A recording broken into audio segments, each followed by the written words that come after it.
We're not going to talk about icebreakers, role plays, group activities, brainstorming, and so on. All of these things are good, but they are not going to work if you don't do these 4 things that I'm going to mention in this video before the training. Hi everyone, it's Lisa, and today I would like to share with you my tips on how you can improve engagement on face-to-face training. You can download all of these tips as a PDF file that you find in the description of this video, so you have them when you need them and you don't need to look for a video. All of these tips are coming from my experience being trainer and facilitator in hospitality industry. According to Training Magazine, companies set aside 16% of their budget to train their teams. According to Forrester report, about 40% of employees and managers are not happy with on-the-job training. Even many of them rate their training experience on a post-training survey 5 out of 5. So it looks like even with the best intention in mind, businesses waste their budget and precious time of their team on training that people are not happy with. Now, before recording this video, I did my research, and most of the tips that I came across were about how to increase engagement on the training by doing something different on the training session, which is including games, group discussions, some group activities, brainstorming, simulation, and so on. And don't get me wrong, these tips are great, but they don't work if you don't do your homework by taking into consideration the next 4 principles that I'm going to mention. Tip number 1, bring valuable content that can solve your employees' problems at work so people can do what they do faster, smarter, and more efficiently. Introduce people to content or theory or way of doing things that they can't wait to try or implement. I know it sounds simple, but simplicity is the key. The easiest way to get someone's attention is to get them involved in the talk about the problem that they have and then offer a solution.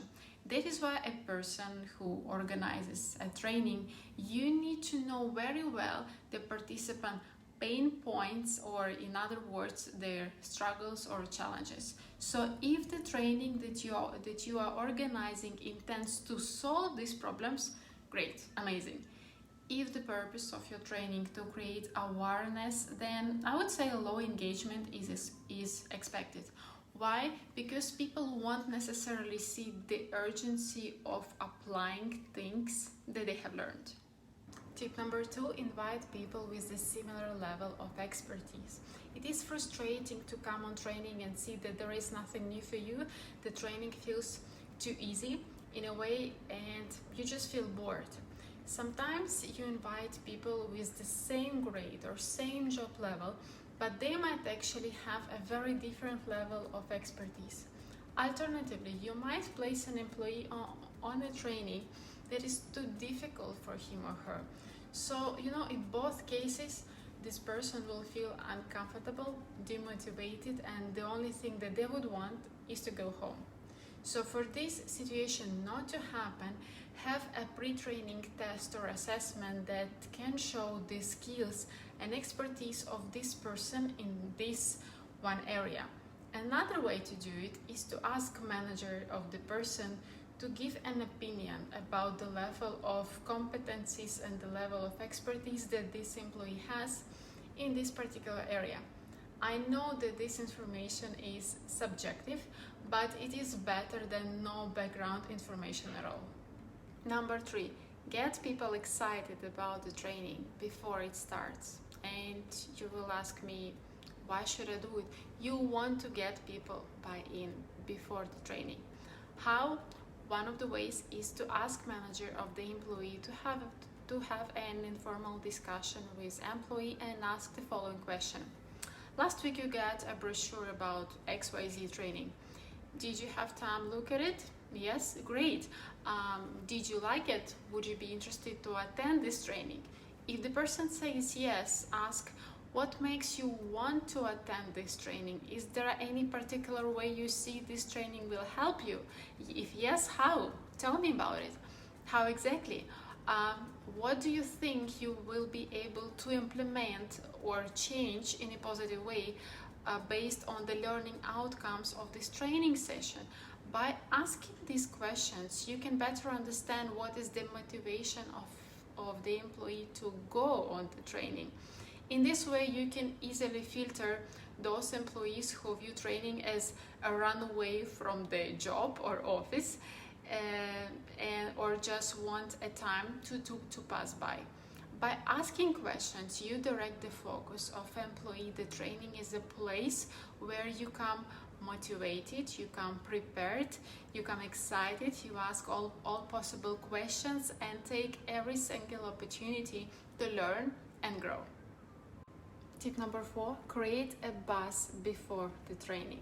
To increase engagement on the training, you need to get your team excited about it. Remember, before you go to cinema, you watch a trailer, you might see some posters around the city, you might also see some ads on YouTube or Instagram. The same approach can be applied for a training. How you can do it? There are a few ways. For example, as HR or learning and development, send interesting, intriguing email snippets of the training content and create a countdown 1 day before the training, 5 days before the training, so people will be excited about it. Another way to do it, especially if it is a massive training for a huge number of employees, ask CEO of the company or general manager to mention on face-to-face or virtual meetings why this training is important for every employee. This will create a more urgency and add more meaning to a training. And now, after everything that I mentioned, your training engagement, if it is still low, check my video, the 3 reasons why your company's training isn't working and how to fix it. And this is it for today. Please let me know in the comments if you ever had a bad experience on the training. What was it? What especially you didn't like? Thank you very much for watching this video. I hope you like it, and if you did, please give it a thumbs up and make sure you subscribe to my YouTube channel. If you would like to see more of the CMER content, please check and follow my Instagram page. I share a lot of tips there, and I'll see you in my next video. Bye bye.